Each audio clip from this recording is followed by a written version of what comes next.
இது என்ன colour?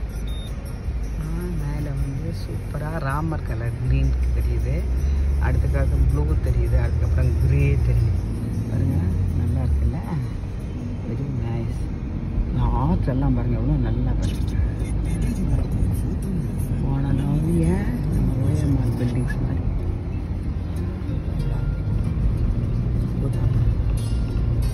Grain பாருங்கள் அவ்வளோ பெருசு இல்லை. இது சர்ச்சு, நம்ம நிறைய தடவை இந்த சர்ச்சு பார்த்துருக்கோம்ல,